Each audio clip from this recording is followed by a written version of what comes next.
विद्यार्थियों, मैं राम यशपाल आप लोगों के उज्जवल भविष्य की कामना करता हूं और आज मैं आपके लिए लेके आया हूं कक्षा 12 में लेंस में कि दो परस्पर संपर्क में रखे दो लेंसों की संयुक्त फोकस दूरी क्या हो सकती है उसके विषय में आपको बताएंगे, उसका सूत्र निगमन करेंगे, उसके विषय में आपसे बात करते हैं।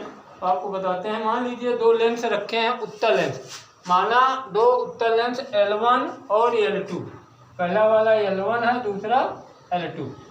दो लेंस हैं, दो एक दूसरे के संपर्क में रखे हुए हैं, जिनका मुख्य अक्ष जो है आपका, ये मुख्य अक्ष जो है बिल्कुल क्या है, ये आपका मुख्य अक्ष दोनों का एक ही है और मुख्य अक्ष दोनों के एक है तथा फोकस दूरियां इनकी F1 और F2 है। क्या है, पहले लेंस की F1 है और दूसरे लेंस की क्या है, F2 है।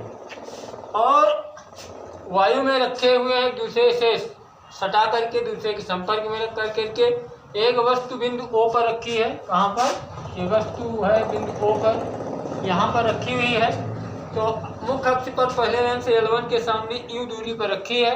कहाँ पर रखी है, U दूरी पर। L1 से इसके प्रकार जो बीच की लाइन आती है, हम इसी से लेते हैं दूरियां और यहाँ से यहाँ तक लेते हैं। एक चीज़ आपको बता दूं कि वास्तव में लेंस के दोनों तलों पर, दोनों पृष्ठों पर अपवर्तन होता है, लेकिन जो पतला लेंस होता है, सुविधा के लिए हम इसमें एक बीच में, लेंस के बीच में एक लाइन खींच देते हैं, खड़ी लाइन ऊर्ध्वाधर, और यहाँ से अपवर्तन को दिखाते हैं। कहाँ से दिखाते हैं, लेंस के बीच में जो लाइन है, लेकिन वास्तव में अपवर्तन इस पृष्ठ पर भी होता है, उस पृष्ठ पर भी होता है। इस चीज़ को ध्यान पे रखना है। लेकिन पतले लेंस के लिए हम यही रखते हैं कि बीच में लाइन एक डाल देते हैं, वहाँ से अपवर्तन को दिखाते हैं। अब देखें, और वस्तु O का जो प्रतिबिंब बनेगा, यहाँ से जो प्रतिबिंब बनेगा, आपकी किरण इधर से दिखाएंगे, जो कि लेंस में अपवर्तित होगी, पतले यहाँ से अपवर्तित होगी। और ये अगर दूसरा लेंस ना हो, यहाँ से दूसरा लेंस ना हो, तो ये सीधी अपवर्तित होने के बाद कहाँ चली जाएगी, एक किरण जाएगी सीधा, मान लीजिए I डैश पे जाती है। कहाँ जाती है, I डैश पर, जिसकी दूरी हम रखते हैं V डैश। क्या रखते हैं, V डैश रखते हैं। L1 से कितनी दूर है, V डैश दूरी पर है। तो अपवर्तन के सूत्र से, किसी सूत्र से आपने फोकस दूरी, वस्तु की दूरी और प्रतिबिंब की दूरी के सूत्र पर इसको रखेंगे, तो क्या रखेंगे, तो लिखेंगे, तो फोकस दूरी के सूत्र से, किसके सूत्र से रखेंगे, जो फोकस दूरी का सूत्र है उससे रखेंगे। क्या है लेंस की फोकस दूरी का सूत्र, 1/f इक्वल होता है। तो यहाँ F 1/f1, मान लीजिए पहले के F1 है, तो पहले क्या माना मैंने, पहले लेंस की फोकस दूरी क्या माना, F1।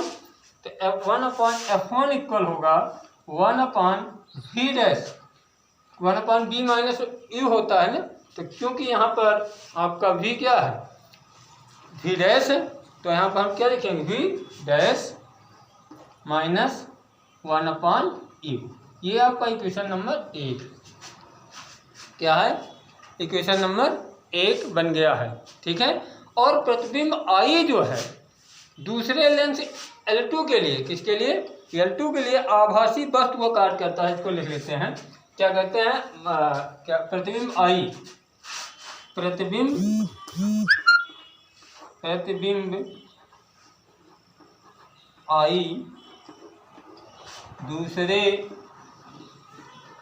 लेंस L2 के लिए आभासी वस्तु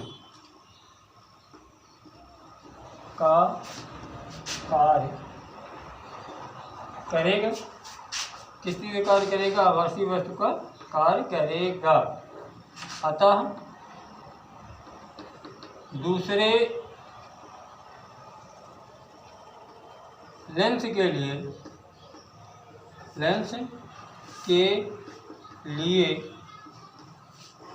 दूसरे लेंस के लिए v यू इक्वल क्या होगा, वस्तु की दूरी क्या होगी, वस्तु की दूरी वही होगी जो आभासी वस्तु का काट किया था, वस्तु की दूरी v डैश होगी, क्या होगी, v डैश होगी। ठीक है, दूसरे लेंस के लिए क्या होगी, v डैश की, उसकी लेंस के लिए कौन सी दूरी होगी, b डैश होगी। यदि लेंस L2 I डैश का प्रतिबिंब कहाँ बनाता है, ध्यान दें, I डैश का प्रतिबिंब बनाता है L2 I पर। ठीक है, तो I क्या होगी, वास्तविक प्रतिबिंब की दूरी होगी। ये किसकी दूरी होगी, ये वस्तु की, यहाँ प्रतिबिंब की दूरी हो जाएगी दूसरे लेंस के लिए, और वस्तु की दूरी हो जाएगी v डैश, क्योंकि आभासी प्रतिबिंब का कार्य कर रहा है यहाँ पर। तो आप देख सकते हैं, तो और लेंस L2 अपना प्रतिबिंब कहाँ बनाता है,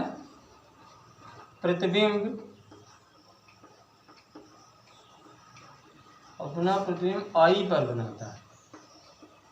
बनाता है। तो फोकस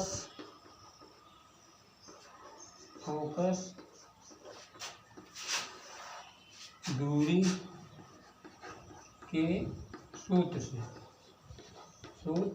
से क्या लिखेंगे, 1/v माइनस 1/v डैश, ये 1/f इक्वल होगा, क्या होगा ये 1/f इक्वल क्या होगा, 1/f2 इक्वल 1/f2 के इक्वल क्या हो जाएगा, 1/v माइनस 1/v डैश। ये आपका इक्वेशन नंबर क्या हो गया, इक्वेशन नंबर 2।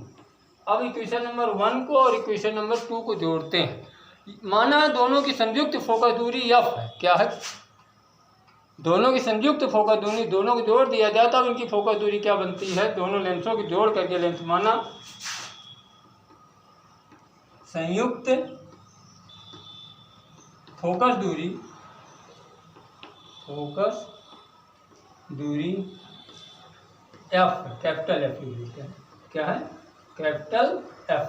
तो कैपिटल 1 कैपिटल, इनको क्या करेंगे, दोनों को जोड़ेंगे, दोनों की फोकस दूरी क्या करेंगे, जोड़ेंगे। तो 1 कैपिटल F बराबर हो जाएगा 1/f1 प्लस 1/f2। ये बराबर क्या हो जाएगा, ये बराबर हो जाएगा 1/v डैश, दोनों लेंसों को भी जोड़ेंगे, 1/v dash minus 1/u plus 1/v minus 1/v dash. ठीक है, दोनों भी समीकरणों को जोड़ देते हैं, 1/f1 प्लस 1/f2। यहाँ 1/v डैश क्या हो जाएगा, कैंसिल हो जाएगा। आपको बतेगा कि 1/f1 प्लस 1/f2 1/f जो संयुक्त फोकस दूरी होगी ये हो जाएगी 1/f1 प्लस 1/f2। ये इक्वल होगा आपका कितना होगा, ये 1/v डैश कट जाएगा, बचेगा प्लस 1/v और 1/u किस में आएगा, माइनस में होगा। ये हो जाएगा कितना, 1/v माइनस 1/u। ये जो है आपकी दोनों लेंसों की फोकस दूरी। कहने का मतलब है कि दोनों जो लेंस की फोकस दूरी है दोनों लेंसों की फोकस दूरी के बराबर होगी। क्या होगी, दोनों लेंसों की फोकस दूरी के बराबर होगी। इस तरह हम लिख सकते हैं कि एफ इक्वल क्या हो जाएगा, फिर कैपिटल मतलब संयुक्त फोकस दूरी क्या हो जाएगी, तो हो जाएगी f1 plus f2, f1 into f2 गुणे f1 प्लस f।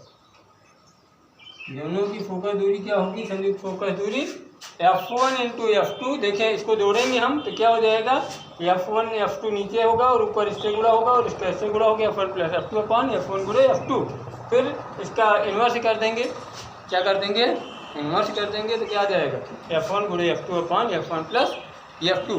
ये लेंस की फोकस दूरी होगी। अब एक चीज़ ध्यान देते हैं कि इसके आगे भी कुछ सवाल उठते हैं। हमने अभी जो लेंस बताया वो क्या थे, दोनों उत्तल लेंस।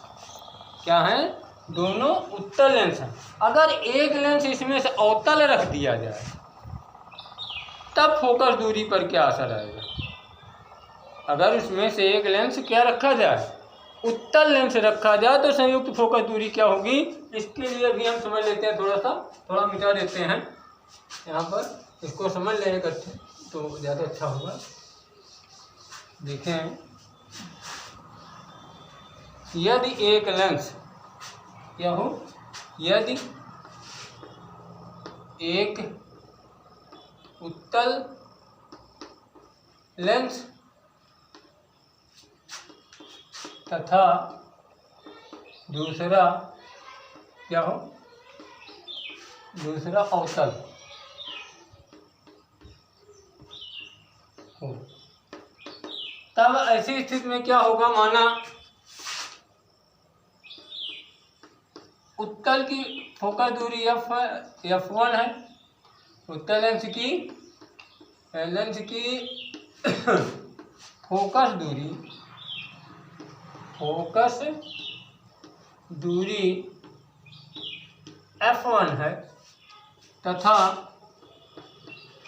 अवतल की फोकस दूरी f2 है। क्या है, f2 है। तो इसी सूत्र पर, जो सूत्र आपको बताया गया चिन्ह के साथ रखने पर, किसके साथ रखने पर, तो सूत्र में चिन्ह के साथ रखने पर, चिन्हों के साथ रखने पर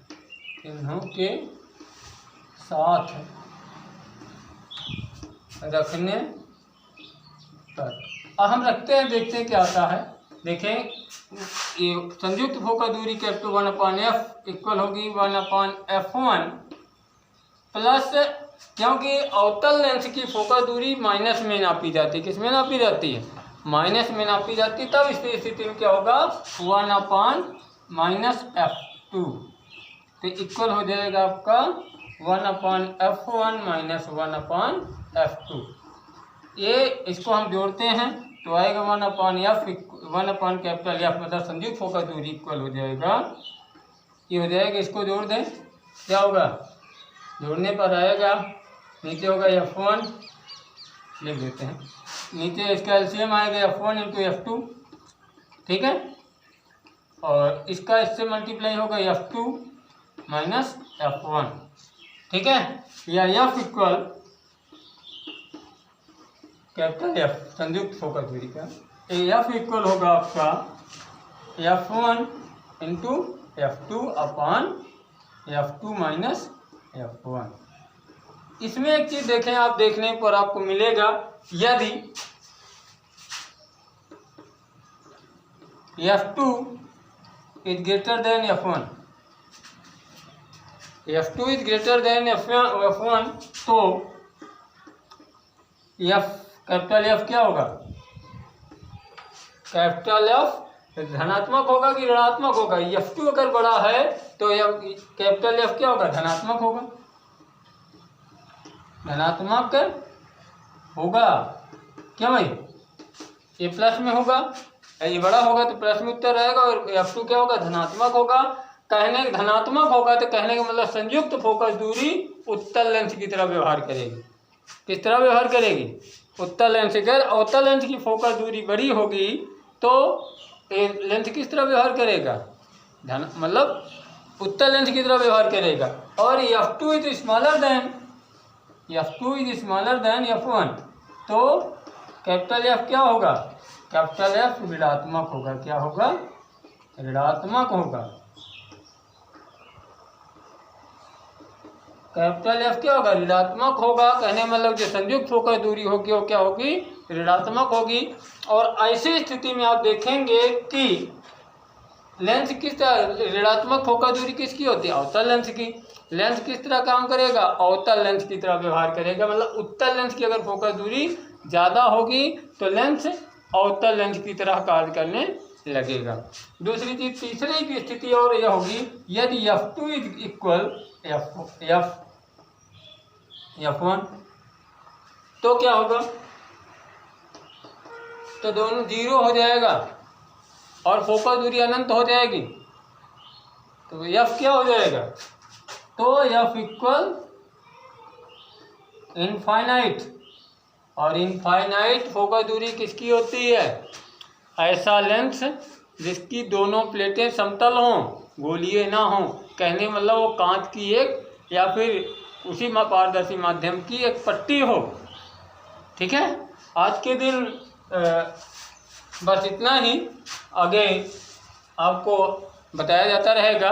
आप लोग इस चैनल को सब्सक्राइब कर लें और कमेंट करें। किसी भी प्रकार की अगर आपको समस्या आती है लिख के बताएं, हम आप उस समस्या का निदान करेंगे। और आप सब्सक्राइब कर लेंगे तो आपको अगली वीडियो लगातार हर दिन पर डे मिलती रहेंगी। थैंक यू, धन्यवाद।